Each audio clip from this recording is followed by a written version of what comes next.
Kim öz nəfsinə zülm eləmir? Kim günah eləmir?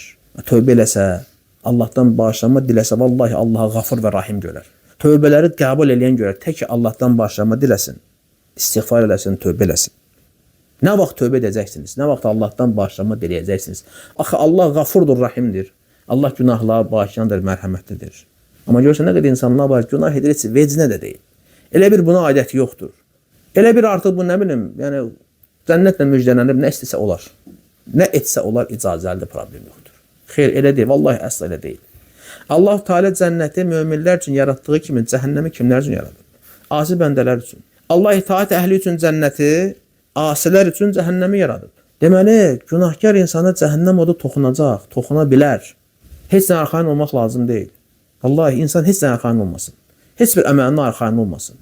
Həsən Əl-Basri'nin qəşəng bir sözü var. Deyir ki, mömin insan yaxşılıqla qorxunu özündə cəm eləyər. Amma münafiq insan günah işləməklə əminliyi, arxayınçılığı cəm eləyər. Yəni, nə deməkdir? Mömin insan yaxşı əməl sahibidir, salih əməllər işləyir. Lakin bunu qorxur ki, birdən Allah məndən qəbul eləməz. Lakin münafiq insan günah üzərinə, asiliklər və rahatdır. Allah keçəcək, bağışlayacaq, rəhm edəcək. Arxayındır, əmindir Allahın əzabından. Subhanallah. Yəni, vallahi bu özü bir müsibət, bir bəladır.